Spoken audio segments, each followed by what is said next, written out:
సరే ఇప్పుడు ఇన్ని రోజులు అంటే మొన్న 3 డేస్ అయింది.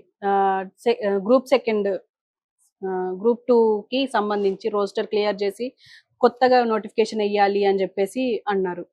దానికి సంబంధించి చాలా మంది విద్యార్థులంతా రోడ్ల పైన తిరుగుతుంటే అప్పుడు మాత్రం హాస్పిటలైజ్ అయినరు పవన్ కళ్యాణ్. ఇప్పుడు ఈ ప్రెస్ మీట్ పెట్టడానికి మాత్రం వచ్చాడు. ఇప్పుడు ఆయనకి అమ్మాయిలకి ప్రాణం అన్నాడు, దాని గురించి రాలా. అమ్మాయిలు రేపులు జరుగుతున్న రాలా, మర్డర్లు జరుగుతున్నాయి, అట్లా ఆరోగ్యం బాగాలేదు, ఒళ్ళు బాగాలేదు అంటున్నారు, అది అంటున్నారు, షూటింగ్లు చేస్తున్నాడు అంటున్నారు, రకరకాలు ఉన్నాయి. అతను ఎక్కడ ఉన్నాడో ఏం చేస్తున్నాడో అది కూడా అబద్ధాలే. ఏది నిజమో ఏదో అబద్ధమో తెలియదు.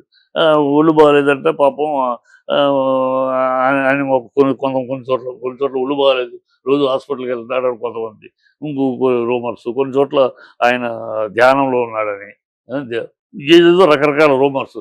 మళ్ళీ అక్కడికి వెళ్తాడు, స్నానం చేసి వస్తాడు, కుంభమేళకి వెళ్తాడు, స్నానం చేస్తాడు, ఇంకెవరిదో ప్రమాణ స్వీకారం వెళ్తాడు. మిగతా ఎందుకంటే మాట్లాడటానికి అర్హుడు కాదు. ఇప్పుడు అర్హత యోగ్యత కోల్పోయాడు పవన్ కళ్యాణ్. ఏమైనా మాట్లాడినా ప్రజలు అడిగే ప్రశ్నలకు సమాధానం లేవు. నువ్వు ఒకటి కాదు అబద్ధం ఆడింది. చంద్రబాబు ఆడతాడు అందరికీ తెలుసు. చంద్రబాబు కన్నా మించి నువ్వు అబద్ధాలు ఆడేసావు. అది ప్రజలు, నువ్వు చంద్రబాబు ఆడతాడు తెలుసయ్యా, అయినా నువ్వు ఉన్నావు పక్కన, ఏదో 6 అడుగుల బుల్లెట్ ఉన్నావు, ఏదో పీకేస్తావు, ఆయన పేరులో పీకే ఉంది కదా అందుకని పీకేస్తావు అనుకున్నావు. నువ్వు ఇక్కడ అందరిని సకరాకిస్తావని నువ్వు ఒక తుస్మనే బుల్లెట్ అని మాకు అర్థం చేసేసావు. ఇప్పుడు నువ్వు చెప్పిన మాటలకి ఏంటి, ఎప్పుడు మాట్లాడతావు స్పెషల్ స్టేటస్ గురించి? వైజాగ్లో డబ్బులు ఇచ్చి, కేంద్రం ఇచ్చిన డబ్బులు కేవలం అప్పులు తీర్చడానికి, ఉద్యోగస్తుల జీతాలు ఇవ్వట్లేదు. దాని గురించి ఎప్పుడు మాట్లాడతావు? నా ప్రాణం ఇస్తాను, నా ప్రాణం అడ్డేస్తాను కదా, ఆ గొంతు ఏమైంది? 6 హామీలకు సూపర్ 6కి నేను సంవత్సరం అవగానే, ఎన్నికలు అవగానే మొదటి నెలే అని డామ్ డూమ్ డకార్ డబాక్ అని డబ్బా కవులు మాట్లాడావు కదా. ఇప్పుడు మరి అన్నీ ఏమైంది? నిరుద్యోగులు 3000 భృతి అడగవే, ఎక్కడ ఫ్రీ బస్సు అడగవే, ఎక్కడ 18 ఏళ్ళు దాటిన అమ్మాయికి నెలకు 15,000 అడగవే, రైతులకి ఎక్కడ 20,000 అడగవే. నోరు ఏమైపోయింది? నోరు బొంగురుపోయిందా? లేకపోతే నీ పౌరుషాన్ని దీన్ని ఎవరికైనా తాకట్టు పెట్టావా? లేకపోతే నీలో చీమునెత్తులు చచ్చిపోయిందా పవన్ కళ్యాణ్? ప్రశ్నలు అడగడానికి వచ్చాడు, నువ్వే ఒక ప్రశ్నగా మిగిలిపోయావా? కొంచెం బుద్ధి తెచ్చుకుని, మనం ఏమిటి, ప్రజలు మనకు ఎందుకు ఓట్లేశారు, మనలో ఏమి చూసి నమ్మారు, మన ఆవేశాన్ని చూసి నమ్మారు. అది ఆలోచన లేని ఆవేశము, ఒక విధానము సిద్ధాంతము లేని ఆవేశము. అది కేవలం రాద్ధాంతమే తప్పితే ఇంకోటి కాదు, సిద్ధాంతం కాదని ప్రజలు అనుకుంటున్నారు. అలా కాదయ్యా, ప్రజలకి కొంచెం నిజాయితీగా ఉంటుంది. నిజాయితీ, ప్రజల ముందు నిజాయితీ కోల్పోయినాక నువ్వేమి నాయకుడు అయ్యా? ప్రజలకు నీ నోటితో చెప్పిన మాట ఎవరో చెప్పారు. నీ నోటి ఆ మేనిఫెస్టోను కూడా బీజేపీ వాళ్ళు దూరం వెళ్ళారు. వాళ్ళు బీజేపీ వాళ్ళు మాట్లాడటానికి లేదు, ఆ రోజు ఈ మేనిఫెస్టో మేము అనుకున్నాం కాదు, దూరం ఉన్నారు. నువ్వు పక్కన నుంచి నీ ఫోటో దిగావు కదా, దాని మీద ఫోటో కూడా ఎత్తుకున్నావు కదా. ఇప్పుడు మాట్లాడాలి మరి నువ్వు. ఇది ప్రజల విషయం, సినిమా కాదు, సినిమా షూటింగ్లు కాదు పవన్ కళ్యాణ్. సినిమా షూటింగ్లు ఓకే, నువ్వు కాదు డూప్ వేసి చేస్తారు, కొన్ని డూపులు తీసుకోండి అయ్యా నేను చేస్తాను.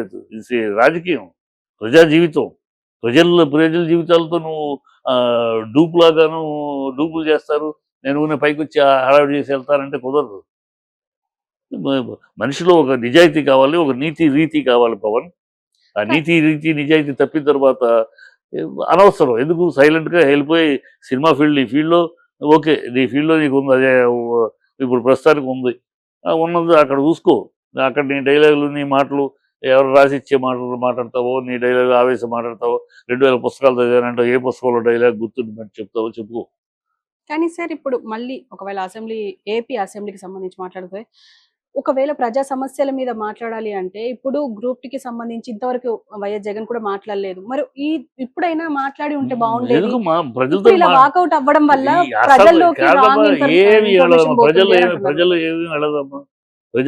ప్రజలు శుభ్రంగా అంగీకరిస్తారు. కరెక్టు, అక్కడికి వెళ్ళి ఎందుకు ఈ సన్నాసి గోల మధ్య వీడు చేయబోయే జబర్దస్త్ కామెడీ షో చేయడానికి సిద్ధంగా ఉన్నారు. ఆ షోకి అవకాశం ఎందుకు? వాళ్ళేమి పద్ధతులు నడపలేదు. వాళ్ళు ఇప్పుడు డైవర్షన్, ఈ స్టూడెంట్స్ విషయాలను డైవర్ట్ చేయడానికి ఇది వాడుకుందాం అనుకున్నారు.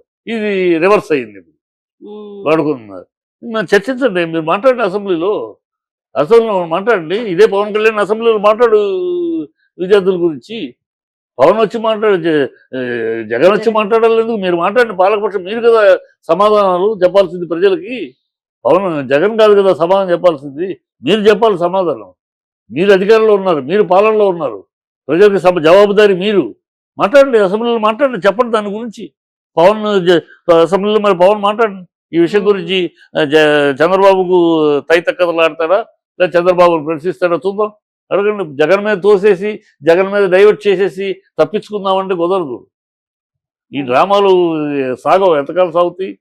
ఇప్పుడు మీకు నుంచి చిత్తశుద్ధి అంటే అసెంబ్లీలో చర్చించండి ఆ విషయం మీద.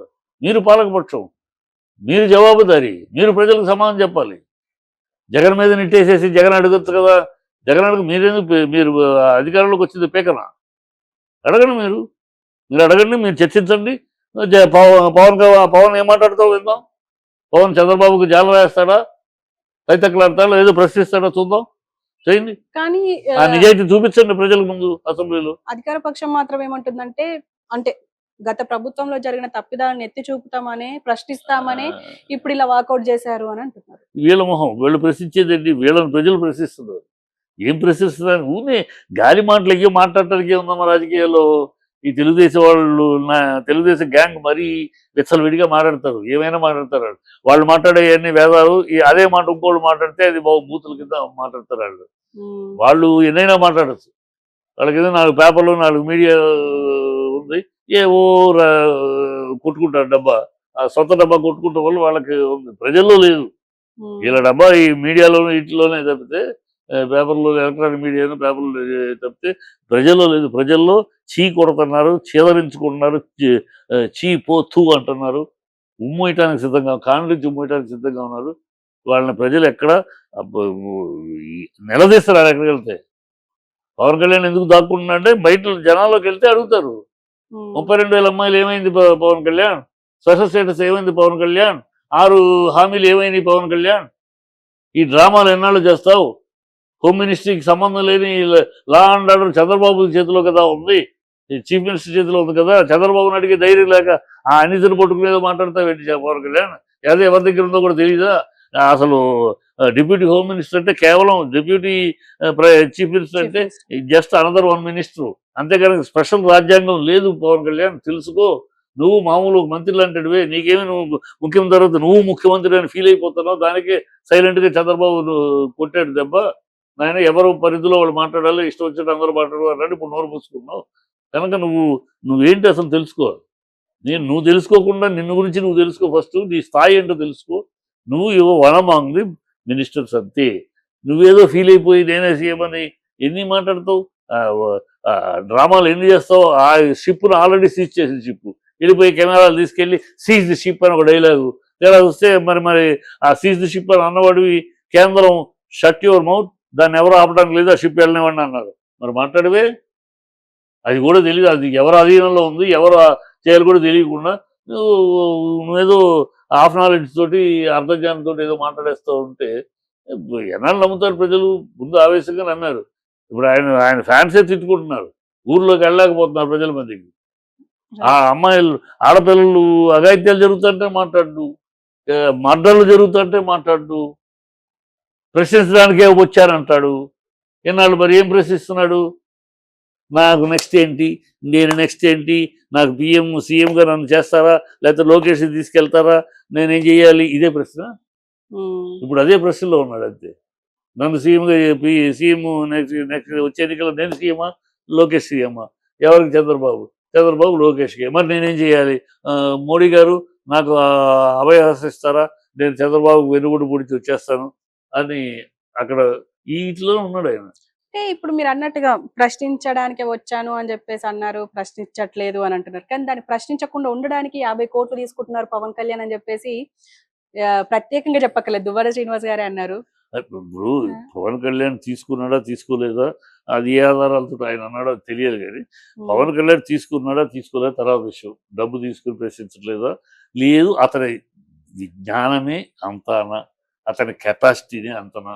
నా ఉద్దేశంలో ఇవన్నీ కాదు అతని కెపాసిటీ. ఎందుకంటే ఆరంభం నుంచి అతని రాజకీయ ప్రయాణం 12 ఏళ్ళు చూస్తే అతను మాట్లాడిన మాటకి ఒకదానికి ఒకటి పొంతన ఉండదు. నిన్నేం మాట్లాడాడు, ఇవాళ మాట్లాడేది అర్థం ఉండదు. ఇవాళ మాట్లాడే దానికి రేపు మాట్లాడిపోయేది సంబంధం ఉండదు. ఏం మాట్లాడతాడు, ఎప్పుడు ఉల్టా పల్టా చేస్తాడో తెలియదు. ఆవేశంలో మాట్లాడే వాళ్ళు ఇంతే. ఆలోచన లేకుండా ఒక సిద్ధాంతము, ఒక విధానము, ఒక పద్ధతి, ఇది లేని వాళ్ళు మాట్లాడేటప్పుడు ఆవేశంలో మాట్లాడితే ఇతను ఒట్టి ఆవేశపరుడు తప్పితే, ఆ సినిమా డైలాగులు, ఆ సినిమాలో చూపించే ఆవేశం తప్పితే ఇతనికి విచక్షణ లేదు, విజ్ఞత లేదు, అర్ధజ్ఞాని, అజ్ఞాని, ఆవేశపరుడు, ఆలోచన లేని ఆవేశపరుడు. అంతే తప్పితే ఇతను అనేది నా ఎక్స్పీరియన్స్‌లో అతను అంతే. ఇతను నమ్ముకుని కుక్కతోక పట్టి గోదావరి ఈదినట్టే. సార్ ఇప్పుడు ఇదే గ్రూప్ 2 విషయానికొస్తే మళ్ళీ ప్రజలు అంటే యూత్ ఎవరైతే ఉన్నారో యువగళం అని చెప్పేసి లోకేష్ చాలా అంటే పాదయాత్ర చేశారు. దాని వల్లనే హిట్ అయింది అని కూడా అంటారు. కానీ ఇప్పుడు గ్రూప్ 2 పిల్లలు అంటే విద్యార్థులు రోడ్డు పైకొచ్చినా కూడా అసలు ఆయన ఎళ్లి దుబాయ్‌లో ఎంజాయ్ చేస్తున్నారు. ఇక్కడనేమో ఎవరు పట్టించుకోవట్లేదు అని చెప్పేసి కూడా మాట్లాడుతున్నారు విద్యార్థులు. దీని గురించి? అదే ఇప్పుడు పవన్ మాట్లాడాలి. ఈ హ్మ్. సొల్లు కవులు కావు. వచ్చేసేసి నాకన్నా ఒక సీట్ ఎక్కువ వచ్చిన ఈ సొల్లు కవులు కాదు. బాధ్యత పరిపాలన.